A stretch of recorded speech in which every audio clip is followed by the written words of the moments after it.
Good afternoon, I think. Uh, or is it still morning? I'm not sure. Um, okay, yes. Hello, wherever you are. You'll understand in a moment why I'm a bit discombobulated. Coming to you, my name is Matthew Rowe. I'm the CEO of the Campaign for Wool in Canada and its parent organization, the Canadian Wool Council. The Campaign for Wool was started in Canada 10 years ago on a windy pier in Pictou, Nova Scotia, where it was launched by Their Majesties the King and Queen, back then the Prince of Wales and Duchess of Cornwall.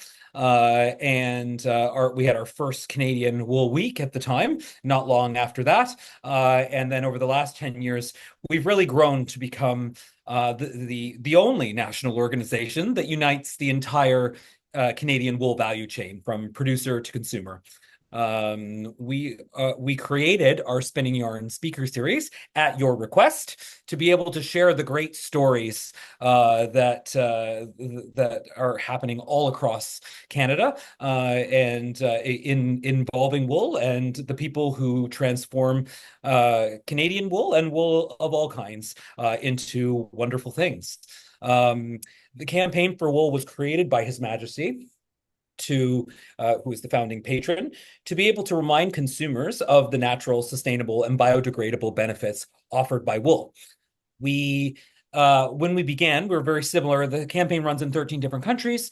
And when we started, our mission was fairly similar to all those other countries, and that it was very much a consumer-driven initiative focused on retail activations, consumer education, and that's still really at the heart of what we do around Wool Month in October. But over the years, our work has grown considerably in terms of developing opportunities specifically for Canadian wool and the Canadians who transform it.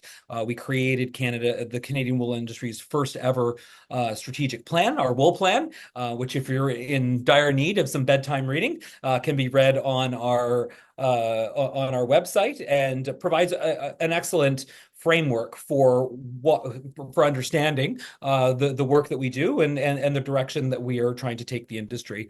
I'm actually the reason I didn't really know what time it was is I'm coming to you from Istanbul in Turkey, where I am at the end of the International Wool Textile Organization's annual roundtable. The roundtable is one of two annual meetings that takes place, it is the smaller of the two, so that's usually in the fall. And then there's a much larger congress that takes place in the spring. And this is a really incredible opportunity to bring together representatives from, again, the entire wool value chain, but from all around the world. So you really get to get your finger on the pulse of what's happening in the global industry, and really learn about the initiatives that maybe we can copy and emulate from countries that are in very similar situations to ourselves, and also those that are much larger but that can inspire us. We're going to have a separate spinning yarn speaker series to debrief on all the wonderful lessons and activities that took place. We had three people in our Canadian delegation this time, and so a lot of activity. I did speak about the 10th anniversary of the campaign in Canada and some of the lessons that we've learned, and we'll share that presentation at another time. But today we are here to learn from an incredible wool entrepreneur. Christine Laframboise is the founder and owner of Waxwing Yarn Company. Her love for wool and knitting runs deep, but her passion for reducing environmental impact, especially within the textile industry, is at the heart of everything she does. And I can tell you that is something that came up again and again and again here in Istanbul. Waxwing Yarn Company was born from Christine's belief in the exceptional quality of Canadian wool, something we share, and the need for smaller volume yarn options. Her vision of creating a safe and inclusive space where all makers can connect and share their craft is evident in Waxwing's work. Waxwing Yarn's mission is to provide premium, ethically sourced yarn that embodies that sustainability, craftsmanship, and creativity. So, without further ado, let me hand you over to the lady of the hour, Christine, to tell us more about her business, her passion for wool, and how she's changing the world one skein of yarn at a time. Over to you, Christine. Oh, thank you for a lovely introduction, Matthew. So hello, everybody. My name is Christine Laframboise. I'm based out of Guelph, Ontario, but I'm really trying to reach all Canadians and anybody that would be interested in working with Canadian wool. As Matthew pointed out, I just started this company. I've only been in business now for 2 weeks, so very, very green. But it's been a really long journey to get here.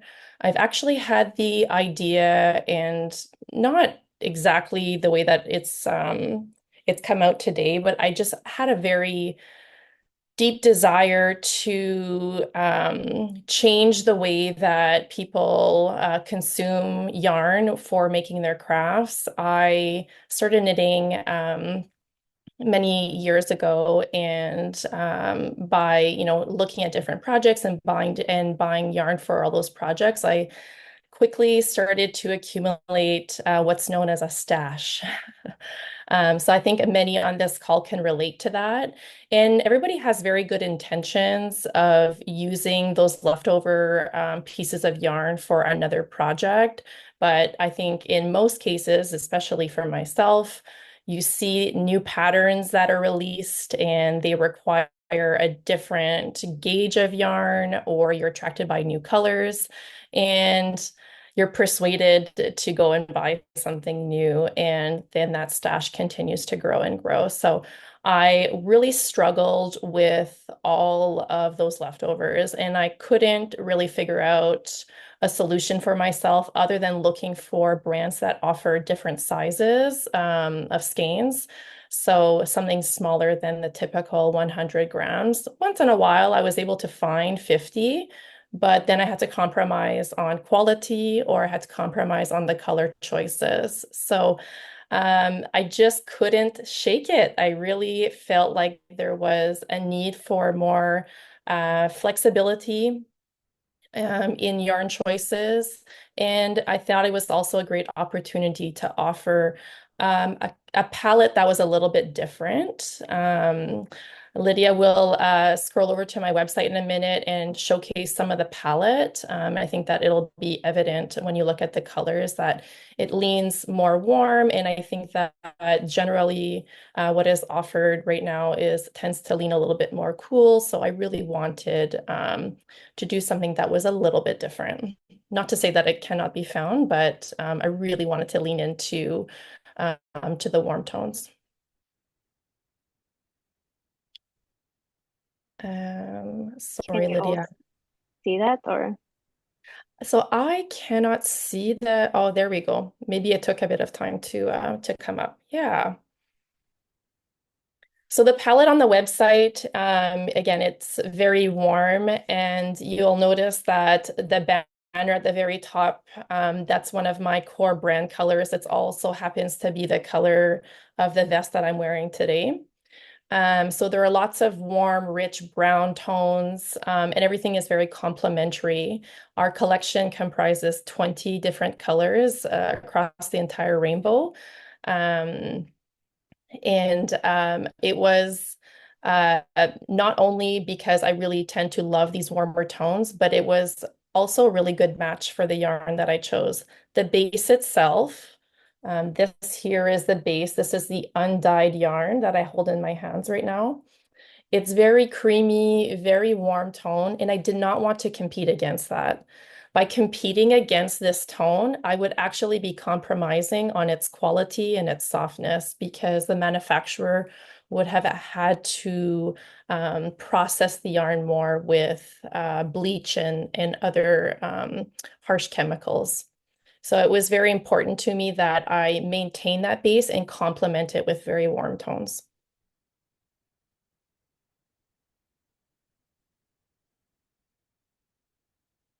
Yeah, what Lydia is showing right now, actually, this is all of the colors in the collection, in our core collection right now. This particular product, we're calling it a discovery set. It's an opportunity for people to try all of the colors in the collection, but in very small quantities. So each of these skeins is 20 grams. And I think that it is really suitable if somebody's looking to do many, many different colors in one particular project, or use it as accents here and there in various projects.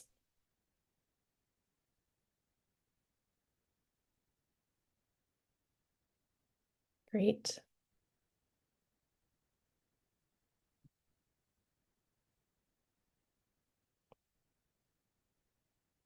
Oh, sorry, Lydia, I think were you trying to say a question? I was just saying, when you don't need the website open anymore, let me know and I can close it so we can see you better again. Okay, wonderful. Yeah, I think that was great. I hope that everybody got a good sense for the color palette and what I'm trying to accomplish with my brand.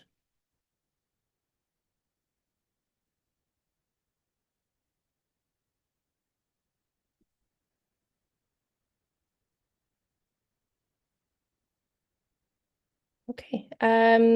Sorry, I'm gonna look to you, Lydia. Did you want me to dive into some of the questions that you gave me?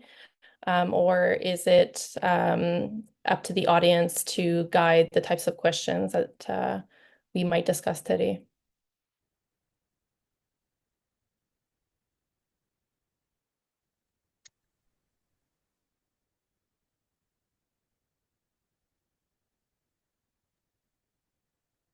Here you go. I don't know what happened to my unmute button. Can you hear me now? I can hear you, yes. Yeah, do you want to maybe start by telling us a little bit about how you went about finding your suppliers and really building out that Canadian wool supply chain? Because something that really stood out to me when I first discovered your website is that you actually list all your supply chain, which is really, really interesting. And yeah, if you want to tell us about the role that transparency plays in your company. Absolutely. Yeah, it's one of the pillars. It's one of the core values of my brand. I really want to be transparent about where I'm sourcing, manufacturing. Scouring is another producer or another vendor that I work with. And those are all listed on the website under the product descriptions. It's important to me because it really speaks to my claim that I'm being sustainable. Part of the sustainability aspect of my brand is having a very small supply chain and reducing my carbon emissions by not having to import from overseas. So by being able to share where the wool is sourced from and produced, I'm able to validate those claims. And I also have seen this done in other brands, particularly those that work with overseas manufacturing. It really, there is some interest in that, and the popularity rose after there was a lot of terrible news overseas from factories having poor working conditions. And those brands that worked really hard to work with manufacturers that had fair wages and had good working environments started to recognize the importance of sharing who they were working with in order for the consumer to feel like they were making a safe purchase. So I'm trying to emulate a little bit of that as well. I work with wonderful producers, and the manufacturers are, they're family-run businesses, and the people they support like their local economy. It was very, really important for me to share that. But to your earlier question, how did I end up working with these wonderful manufacturers? And for me, it really started with an article. I read an article in the Globe and Mail. It was published in, I believe it was like October of 2023. But I already had this thought in my mind, right? I wanted to try to create something to help fix this problem I had, this frustration that I'd been having with purchasing wool. And this article just was really good timing because I was already very interested. The title of the article is called Canadian Wool is Fuzzy Gold. So why isn't it getting into the hands of the consumers? And throughout this article, they interviewed many different people, and one of those was Jane Underhill. And it prompted me to send her an email. I really wanted to engage on this subject. I couldn't understand why it was that Canadian wool wasn't more popular. I had already worked with it. I'm not the first Canadian yarn brand, and it was beginning to be more important for me to choose local products. So I had been working or had been purchasing from other Canadian manufacturers and brands, and I wanted more. I couldn't understand why there wasn't more offerings. And so I started that email to Jane and just asked those questions. And it evolved from there to the point where now Jane is helping to facilitate sourcing the wool for me, working with the manufacturers. She's been an integral part of this business. Yeah, thank you so Yes. much for that. On that point, actually, we often hear about the stereotype that Canadian wool is coarse, it's itchy, it's not, as soft as merinos or all these, different breeds are preferred by hand knitters. What do you say to those people, and what is kind of the main selling point that you want customers to know about Waxwing? Yeah, this is my biggest challenge. So how do I answer that? I think the first, it's really important for me to validate those people's experiences. I'm sure that many have actually worked with Canadian wool that felt coarse, and those experiences are valid. So that's the starting point. But it's not the full story. There are incredibly dedicated farmers and manufacturers in Canada who are producing high quality fibers suitable for hand knitting, crochet, and all the other fiber arts. So unfortunately, this perception, it comes down to like a positioning issue. Canadian wool as a brand, there's work to be done to plant that seed in people's mind that some Canadian wool are not only durable, but soft and lofty and beautiful. It can produce next to skin garments. One way I'm addressing this is through education. So on my digital platforms, I describe the qualities of my wool as accurately as possible, soft, durable, versatile. But that being said, description alone can only go so far. There will always be a segment of people who need to feel the wool for themselves to truly believe that it's much softer than what they might expect. And that's part of my strategy. Although I'm direct to consumer e-commerce only, I recognize that I want and I need to get in front of people. I plan to start attending yarn store pop-ups as well as local markets to really try to change that perception that Canadian wool is coarse. One of the ways that I'm doing that, I'm starting to laugh because my husband gave me a really great idea. I'm going to be using an interactive approach. So my husband reminded me of a campaign, and hopefully some people can relate to this or remember the Pepsi taste test challenge. So I was initially going to bring one of my sweaters to these pop-up events or the markets and allow people to feel a comparison between a Shetland wool sweater and a Canadian wool sweater. And this is not me speaking negatively at all about Shetland wool. I knit this sweater and I wear it all the time. I absolutely love it. This is next to skin. It is pure Shetland wool. But after working with this and then touching Canadian wool, it was softer to me. The Canadian wool was softer. So this idea that my husband had about this Pepsi Taste Challenge, I kind of adapted it for my business. And what I'm going to be doing is engaging with people in having different samples with no labels and trying to get them to guess which one, based on softness, is the Canadian wool. So I'll have a sample of, say, Icelandic wool or Shetland wool or British breed wools, and then my Canadian wool sample. I think that this is like probably the most engaging way to challenge these preconceptions and to get people to experience the unexpected softness of Canadian wool firsthand. But I believe that I'm more likely to convince those that have had experience in working with wools like Shetland and Icelandic. I want to be clear. It's like I said, it's not me speaking negatively about those fibers. I really do love them. But I actually find that they are softer in comparison. And what's interesting is these wools, like the Shetland one, have achieved commercial success and are beloved worldwide, including here in Canada. So my hope is to show people who already appreciate those fibers that Canadian wool can be another excellent option. It's offering something slightly different. Maybe they're attracted by the softness, the loft, or even my color palette is something that might captivate them.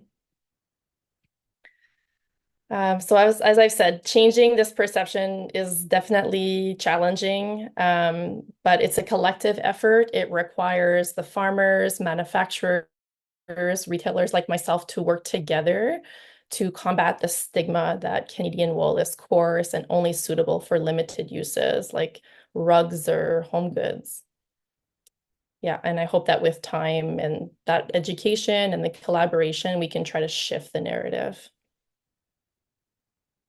Yes, certainly. This mission is very close to our hearts as well at the Campaign for Wool and the Canadian Wool Council.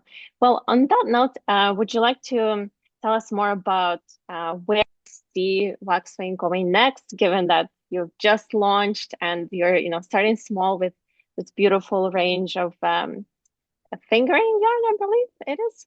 Yes, So, yeah. what's next? What's in the plans for the upcoming year? Where do you see yourself going in the future? Yeah. So working in parallel with this education component and trying to really build demand for this product, I'm also hoping that I can continue to expand by offering variety while staying true to my core values that define my brand. So I want to provide more options for people who love working with my wool and are looking for a greater range of possibilities. The first step in that expansion would be to grow my color collection. As I mentioned earlier, I have 20 colors now, but I would love to see that grow. I want to offer more shades that, complement the current palette, keeping with the warm tones and work beautifully with like that naturally creamy base that I showed earlier. The possibilities for color are limitless, and I'm excited to explore them while maintaining the cohesive aesthetic of the collection. So after colors, I think that it feels like I'm getting ahead of myself because I've just started, but I have lots of dreams and I love to daydream about all of this. The next thing after the colors would be to expand into different yarn weights. As Lydia mentioned, I have currently fingering weight, and I chose to go with fingering weight because it does offer the possibility of holding a double. So you can achieve a fine gauge, but by holding a double, you're able to work at a worsted weight gauge. Currently, I only have this, but I'd love to scale or grow from there and go into like the sport, DK, worsted, and Aran weights. Those are all possible with this wool. And again, this would give crafters the ability to use waxwing yarn in a wider variety of projects. And then finally, I envision introducing different blends. I'd love to work with mohair or alpaca. I think this would really allow me to create unique yarns with different textures and different qualities. But no matter how the product line evolves, I'm committed to staying true to my roots, offering yarns that are locally sourced and produced, working with the same like dedicated manufacturers who share my commitment to quality and to sustainability.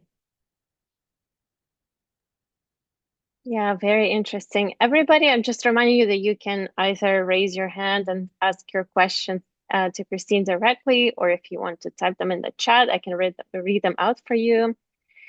Christine, can you also remind us what is the breed of the yarn that you're using, or if you want to tell us a little bit more about where exactly it comes from and how did you narrow down your choice to the farm that you're working with at the moment? So I sometimes a little bit what's the word? Like j'ai honte. Like I'm a little bit embarrassed to admit that I just I landed on this very quickly. And the reason why I landed on it very quickly, this wool in particular, is because I received a sample and I just fell in love with it. Maybe it's because I had just finished working on this sweater and I had this bit of a coarser Shetland wool, and then I put this Canadian wool sample in my hands, and it was bouncy, it was soft. I loved the creamy texture and color of it. And I didn't have any hesitation. I know that doesn't it's probably not the best business choice. I should have maybe looked elsewhere, but I didn't feel like I needed to because this product and the sample that I was sent was worthy of putting out there to the market. I really firmly believe that. And sorry, back to your question on the breeds themselves. This is actually a commercial crossbreed. I have all of the breeds listed on the website in the product description, so you can see all of them. I have gone back to the manufacturer and to my wool broker to ask those questions, like specifically on percentages of within the yarn, what breed is more dominant.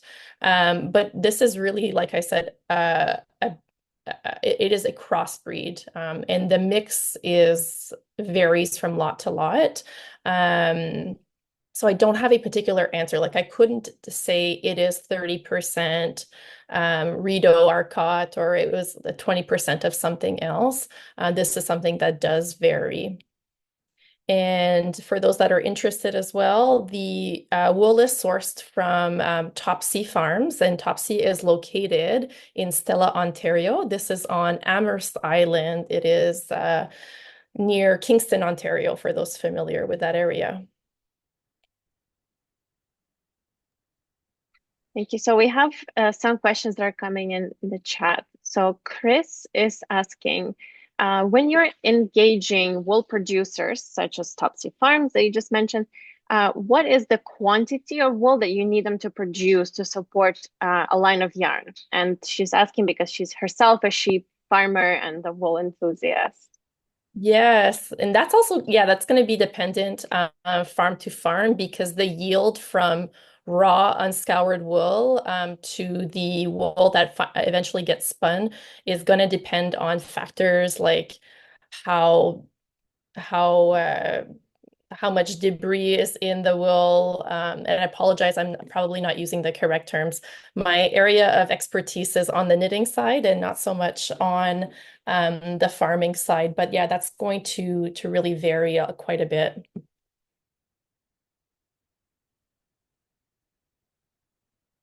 Yeah, totally. And even I would imagine introducing kind of capsule collections of sometimes I see with some yarn brands where, you know, if you only have a small quantity, it's still interesting sometimes to introduce that to consumers. It's something more special. So we have another question from Kathleen. Are you working with local mills to process Topsy's wool? Yeah, so maybe I'll walk through the entire supply chain, and that could shed a little bit of light on the entire process. As I mentioned, I source the wool from Topsy in Stella, Ontario. Afterwards, it is sent to Bainton's for scouring, and that is located in Blythe, Ontario. It's actually quite close to me, or relatively, in Guelph, Ontario, so it is near Lake Huron in Ontario. Afterwards, it is then transported to Saint-Ephrem, Quebec, and that is where my manufacturer is located. The company is called Filature Lemieux, and Filature Lemieux takes care of everything for me. They receive the scoured wool, and then they process it into my yarn, and they also do the dyeing for me. After Filature Lemieux is done with the manufacturing, it's then sent back to me in Guelph, Ontario.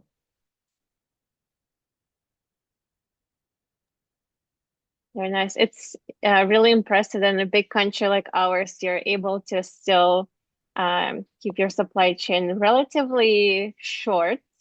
It's only traveling back and forth between Quebec and Southern Ontario. Is that right? Correct. Yes. It's a challenge. I mean, there's not a lot of manufacturing capacity across our country. So I'm fortunate that I live close to not only the source of the wool, the scourer, as well as, I mean, relatively close. I'm in Ontario, but Quebec is just one province over. So it is doing a shorter loop than if I, say, for example, lived in British Columbia. J'aurais une question. Je sais juste pas comment lever la main. J'y arrive pas aujourd'hui. Allez-y, Um, Ariane, on vous écoute. is it okay if I'm asking in French? It's better for me than in English. Um, J'aimerais savoir deux choses. Premièrement, comment fais-tu pour gérer les lots de laine? Parce que j'imagine que tu mets pas ça dans ton garde-robe ou la laine t'arrive, mais de différentes sources, donc peut-être pas tout en même temps. Donc, c'est quoi ton processus pour ce qui est d'accumuler ça jusqu'à temps que tu aies la bonne quantité pour ensuite l'envoyer se faire laver? C'est pas moi qui va gérer tout l'inventaire de la laine avant, une fois qu'elle est près de la ferme à OK, Topsy. Euh, Moi, j'ai seulement reçu la laine dans un gros lot, toutes mes 20 couleurs. Et puis, c'est mon seul lot présentement. Si j'ai besoin d'aller pour chercher d'autres inventaires, il va falloir que je commence à étiqueter ça pour dire ça, c'est lot numéro un. Et puis, le prochain lot va être lot numéro 2. C'est certain que je vais jamais vendre la laine à la clientèle dans différents lots s'ils commandent de la même couleur. Je ne vais jamais envoyer la couleur ici, j'ai jaseur, euh, l'eau numéro un mélangé avec l'eau numéro 2 parce qu'ils peuvent avoir aussi les différences une fois que la teinture est faite. Euh, OK. mais Donc, si je pour compte, moi, c'est la gestion de la laine, c'est tout occupé par Jane. OK, donc j'imagine que c'est quoi? C'est les producteurs de laine envoient ça à Bintins, ou je suis pas sûre d'avoir bien entendu le nom. Et C'est ça. puis Bintins le stock et quand ils en ont assez, ils transforment ta laine Ils vont l'envoyer à Filature le mieux. après l'avoir lavé. Oui, justement. Je comprends. Puis c'est quoi le délai? Combien de temps ça te prend pour passer du point A, à partir du moment où le mouton est tondu jusqu'à recevoir ton écheveau de laine? C'est une bonne question et puis ça va toujours, ma réponse va varier dépendant de le temps de l'année. Il y a des saisons qui sont très occupées et puis il y en a d'autres aussi, particulièrement durant l'été au Québec, vous avez le congé de construction. Et puis j'étais affectée par ça aussi moi-même parce que ma laine, elle se faisait produire durant ce temps-là. Donc il y avait comme une période de 3 semaines où il n'y avait rien qui se produisait. Mais ça peut être, pour moi, ce qui- si j'avais besoin de faire un autre achat d'inventaire, je pourrais estimer d'avoir le produit dans mes mains à peu près de 4 à 5 mois. OK. Merci beaucoup. So should we quickly summarize that to English speakers? Okay, so it's Ariane, right? Yes, Ariane was asking a really good question on the supply chain and some of the lead times that are associated with these types of purchases, and how also do I manage the stock of the finished or the raw wool. So I'll answer the question on the raw wool first. The raw wool is not something that I'm overseeing. I have the support of Jane, who's managing, making sure that there is washed and ready wool at Filature Le Mieux. And so she is looking at all of the timelines between the shearing of the wool all the way to getting to Filature Le Mieux. And then so everything is ready for me. If I was to cut a purchase order, I could expect to see the finished product in my hands in like 4 to 5 months. But there's a lot of variability in that in this very first round, and I hope that there are many more. I was impacted by there's a construction congé, like there's a sorry, I forget sometimes when I get nervous, I forget the term in English, but like a vacation period for any construction Construction workers. holiday? Yeah, construction quality, phase anyways. It basically meant a 3-week shutdown of the manufacturing of my yarn. If it was perhaps cut earlier, maybe I would have gotten my product in 3 to 4 months as opposed to 5 months. And there's also just busy seasons. It's not, it just has those natural ebbs and flows that most manufacturing does as well. And everybody has a unique chance to buy the very first dye lot because Yes, so sorry, I missed that. Yeah, so in how do I manage my dye lot? Right now, it's very straightforward. I receive just one big lot. If I go to produce or to cut another purchase order, I will have to manage my inventory. I would never send a consumer if they were to order a sweater quantities worth of this color, which is jasard. I would never send them a blend of some of dye lot number 1 and then some of dye lot number 2. There will always be differences. I mean, they might not be noticeable when you look at it on the skein, but sometimes it will come out when knitting. yeah, that's every knitter's worst nightmare to discover that you have different dye lots. It's happened to me. Um, it's happened to the best of us. Yes. Um, Catherine, would you like to unmute yourself and ask your question? Yeah, thank you. And thank you for your business and what you're doing with wool. You've talked about the parts of the supply chain, and I thought if you expand, if demand increases, will all those parts of the supply chain be ready to come with you? And are you putting things in place now, thinking that there may be expansion? Yeah, I'm definitely just continuing to have those conversations with Filature Lemieux, the manufacturer, as well as with Jane. I've asked those questions like, how quickly, if I cut a purchase order today, could I get the wool in? And I'm just keeping a very close eye on my inventory. As I said, I've just started. So demand is, it's a slow burn. I'm trying to, one, convince people that I have a really good quality product. And I'm faced with the challenge that I'm not selling it in store. That's part of my strategy so that I can pass on those savings to you, to the customer, by not having this markup for wholesale. But right now I have a very healthy inventory of the yarn. And I feel comfortable in being able to track all of those metrics. And then, like I said, stay in very close touch with Jane and with the manufacturer. This is actually, I should have been transparent about that earlier, but this is for me a passion project that I'm doing on the side right now. But I actually work in supply chain management as my corporate career. So I have lots of experience in managing supply chains and doing lots of forecasting for products in the retail space. Nice, thank you. One last thing I should mention too. I mean, that's the beauty of working with Canadian manufacturing as well, right? And having a Canadian source.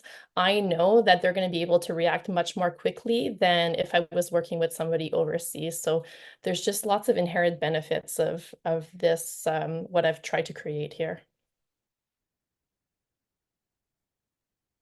Well, in that vein, we have a question from Margaret about the current Canada Post strike. So given the current disruption, are you able to still ship with alternative ways? I am, yes. Canada Post went on strike on the day I launched the website. But it's okay. I'm agile. I can pivot. So we're working primarily with the UPS at the moment. The challenge, however, as many might know, is I cannot ship to PO boxes. And it's also very challenging to find a carrier that will go to rural locations. I haven't faced that yet. But for example, I had to ship a product to Wawa, Ontario. And at the same time, I had to ship a product to Nanaimo, BC. I'm located in Guelph, so one would assume that the shipment to Wawa would be more affordable than me shipping to Nanaimo, but it was $34 for me to ship to Wawa, and it was $16 for me to ship to Nanaimo. So despite me being able to ship with UPS and other carriers outside of Canada Post, it's very expensive because I think, they're probably exploiting the situation with the strike at the moment. But yes, to answer your question, I can still ship.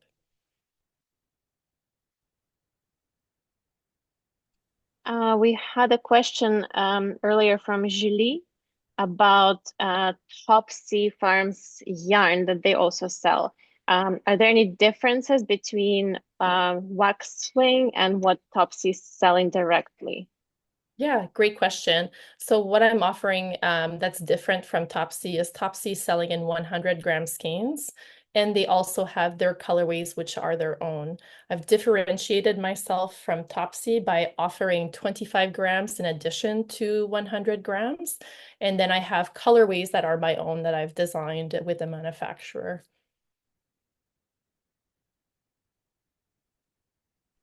Ellen, I guess it's more of a comment, but she's wondering if you're willing to share this experience of launching your wool business with other wool shops in Canada, so they can use you as an example and use your experience in advocating for Canadian wool to their customers. I hope I summarized that correctly, Ellen. Feel free to speak. And could I ask a clarifying question? Is it more so, am I willing to sell wholesale into the stores, or just allowing them to get more details on how I worked with Jane and the manufacturer to start their own?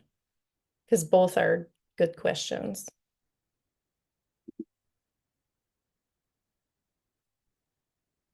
Ellen, feel free to clarify. I think this is more around the perception of Canadian wool in kind of our traditional yarn shops that tend to sell all kinds of stuff and not necessarily the local product. Yeah, I'd be happy to share all of these details. I think that, oh, sorry. So they can get the wool into their shops. So I think this is coming more so as a question of, am I open to selling wholesale? At this time, I really want to control the messaging. That's very important for me because I feel like I'm taking additional measures to make sure that this is a sustainable product. And if I put it into a shop, not only do the prices have to increase for the customer, but I have to then rely on the yarn store owners and employees to share the message, and that can't always happen. So for the time being, I want to remain fully online in addition to doing pop-up events and local markets. Yes, that's my strategy at the moment. We might have to alter and pivot because again, like I said, I'm 2 weeks into this, but that's the direction I would like to take. Yeah, and your website is absolutely stunning, as we've seen earlier. So the message is certainly getting out. And so we have about 10 minutes left. If anyone else has any questions, please feel free to ask away. Could you remind us, Christine, so currently what you have available is 100-gram skeins and then 25 grams, so you can kind of build the exact quantity, right, that you need for a project? Correct. This is an example of the 25-gram skein, and this is 100. So all 20 of the colors, you can choose to buy just 25 grams, or you can build it, right? If you need 50 grams, just buy 2 of these, as opposed to having to buy 100 grams. And this is really great too, right? I think this is super appealing to somebody who's doing like a color work sweater. If you want a very colorful yoke, you find yourself just using like, I don't know, like maybe 10 to 15 grams of a color, and then the rest is all going to your stash. So when I'm giving you the option to buy this instead of this, you're significantly reducing your overall project cost. And I think in addition to the color work example, some people like to just work smaller projects. So these are ideal for little toques and mittens and small shawls. Any current favorite color combos from the 20 colors that you have on hand? Yeah, I'm having so much fun, I have to say. It's like I have a yarn store, at my disposal now. So I just did a really fun swatch the other day. This is the Paul Klee sweater, and it has this very colorful yoke, and I just really wanted to showcase the entire rainbow. So I'm actually going to have this one here sample knit to be able to showcase the final project at in-person events as well as on my social media. And I'll be offering kits for that. So I really love this. This brings me a lot of joy. I have to say that I think the beauty in being able to sell these 25 grams, these smaller formats, feels like you don't really have to compromise on your creativity because I'm allowing the customer to not feel like they're overspending because they want to add many, many colors. Here's another little example. I just designed this toque here. This is for my son, but this was really fun because I was able to just use 50 grams of the main navy blue color and then just one 25-gram skein of each of these contrast colors and for the pom-pom as well. So I didn't even have to get into the 100-gram skeins for this particular project. Very beautiful. And last one here, just a quick example, just adding fun stripes. Again, another way that you don't really have to compromise too much on the cost of the project, just by adding a bit of visual interest in buying these smaller skein formats. So beautiful. Thanks for showing us. Regarding color, Barbara has a really important question that we often get from our audience. Do you know anything about the dyes that your supplier is using? Are they environmentally friendly? Yeah, Very good question. Yeah, I've actually just been in touch with the manufacturer about this. They are environmentally friendly. They're not advertised as having that Ecotex certification due to the cost associated with that certification. But the manufacturer has assured us that it would pass all of those certifications. And I should also specify that they are acid dyes, not botanically dyed. Right, which actually extends their life a little bit, right? That's the compromise. Yes. Another question or suggestion for making yarn for weaving as well. Looks like you're gathering some fans in the weaver space. And Great. Margaret has also another idea that yarn subscriptions have become a trend, like advent calendars. Have you considered something like that with your small skeins? To me, it's not a direction that I want to go in. It feels like it promotes overconsumption, which is what I'm actually trying very hard to fight against. This is a brand that I feel I want to try to encourage people to make really purposeful decisions. And some of the subscription models and sort of advent calendars are trying to do the opposite. So yeah, maybe not the best business decision because I'm not really pushing like buy more. I'm saying buy just what you need.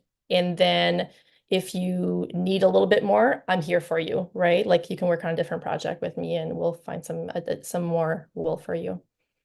You have to use this speech as a part of your marketing. It's I don't know. I feel sometimes like I'm a minority in that thought process. One of the final things I wanted to mention is like it makes me think of this example or this experience I recently had. I was setting up my studio for the business in my house. I needed three bolts, three nuts, and three washers to install a tool. But at the hardware store, I could only buy a pack of 6 for the nuts and the bolts and a pack of 8 for the washers. Now I have all this extra washers, nuts, and bolts that all came in plastic packaging. And I felt uneasy to throw it out, these extras, but it's effectively clutter. And so I feel like there's a resurgence in people looking to buy singles. And I'm trying to adapt that here as well. I'm not selling, 1 gram of wool at a time, but I'm trying to get people a little bit closer to just what they need and reduce the waste. I wish I could have done that with the hardware that I bought. I'm not sure if that resonates with anybody, but it's something that I try to apply across all of my life and all of my purchases, not just with yarn or hardware. It's the same thing with food. I hate throwing out extra food as gone bad. It's very timely that we're having this conversation on Black Friday as well. I just realized. Yeah. And some words of encouragement in the comments from Laura. The long game of purposeful consumption will pay off. You're onto something. Thank you. Okay, we only have a few minutes left. Does anyone have any final questions? Otherwise, we'll pass it back to Matthew for some closing remarks. Thank you so much, Christine. This was wonderful. Well, I want to thank everybody for joining the call today and just allowing me to share my message a little bit with a wider audience. So thank you, everybody. Yeah, thank you so much, Christine. Merci à nom de notre patron, Sa Majesté le Roi, à la campagne pour la laine au Canada et son organisation mère, le Conseil canadien de la laine. We are so grateful to have such an incredible depth of talent and vision in our Canadian industry, and that's the message that we've been telling to the world. And I think I speak for all of us when I say that your story is very inspiring, and I actually think it's not that long ago, if you had given that answer on the Advent idea, people would have thought you were nuts.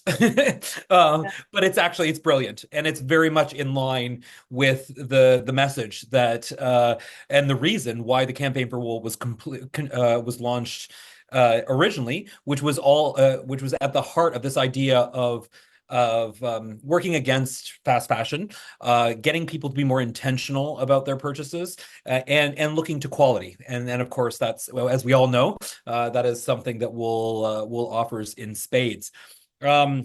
As I mentioned, for our next speaker series, which we'll be putting together in the early new year, we'll give you a little break for Christmas, but and Hanukkah and Kwanzaa and whatever holidays you might be celebrating.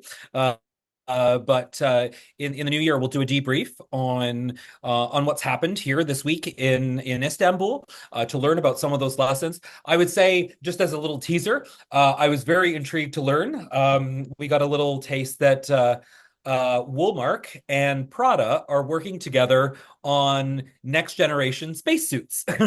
So they're literally taking wool to space to be able to. So it won't be on the outside. It's but the inside to keep astronauts comfortable when they're going to the moon it's literally for the next manned moon mission. So I thought that was a pretty amazing thing to learn. So that and more. It won't all be moon landings, but there's a lot of really great technical information, a lot of big changes that are coming. We've sort of staved off some of the fears around regulation in the EU temporarily, which is good news for Canadian wool businesses, at least in the short term. So we just have to keep pressing on these issues. But we'll all dive into that on the next time. If you are interested in attending a WTO meeting, we are always delighted to have as big of a Canadian delegation as we can manage. The next one will be in May, and it'll be in Lille in France. Maybe Lydia, you can send around the dates, and we'll be sending out details for that very soon for those who are interested in joining. Lille is the traditional wool manufacturing heartland of France, and so is located in the it's actually on the Eurostar. You can on the way to Belgium. If you take the Eurostar to Brussels from London, you stop in Lille, but it's about an hour train from Paris. So if you're looking to join us in the springtime in Paris and Lille to join the world of wool, start maybe planting some seeds. Maybe Santa can drop you off some plane tickets and start saving now, because it is a great deal of fun. But again, I want to thank all of you for joining us here today, Christine, for such a wonderful presentation, and look forward to continuing to work with you all to promote Canadian wool and the Canadians who transform it. Thank you all very much, and have a great evening.